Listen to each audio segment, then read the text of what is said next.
Since European settlement, the habitat of our native bird species has been extensively cleared for agriculture and development, bringing many to the brink of extinction. The existence of large areas of intact native vegetation are incredibly important for most of our native species to persist.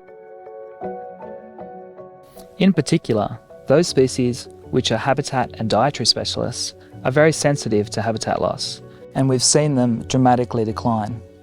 The western beautiful firetail is now critically endangered due to the extensive loss and modification of its habitat. They were once much more abundant across the Hills and Fleurieu, but recent estimates indicate there could be as few as 50 adult birds left in the region.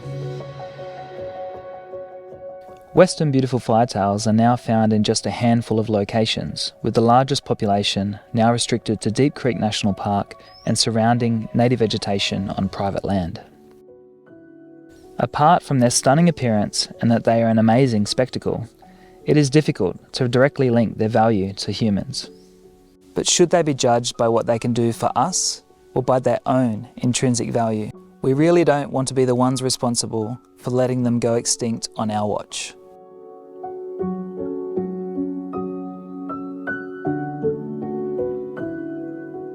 I've been involved in surveying for quite a few of the different threatened birds in South Australia. I was asked to help on a survey of the firetails because they were worried that the numbers were disappearing from the Mount Lofty ranges. So I searched around in the park for a few days and found them in a number of places, and worked out the areas that they really liked was the low heathy areas, which were dominated by the shrubby she oaks and also a low-growing melaleuca. The key to providing the correct habitat was targeting the revegetation to the needs of the firetails.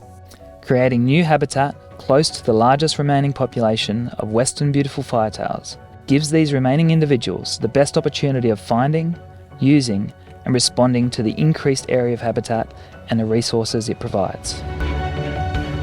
Works in Deep Creek began in 2016.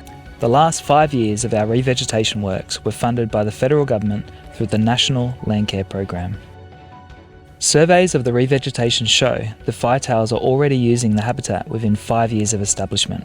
Luke asked me a couple of years ago to have a look at these revegetation areas, and I searched around, and then lo and behold, a couple of birds flew in, so I was pretty excited, and then found some more and some more, and so yeah, it was really great that this revegetation that they'd done was actually helping this quite rare bird. The several hundred hectares of revegetation we've completed is a big step towards improving the recovery prospects of the firetails. We're hoping to get more people involved and source additional funding to increase the rate and the scale of the revegetation. We need to create thousands of hectares of habitat before the population declines further. With some luck and a lot of support, we may just help prevent their extinction.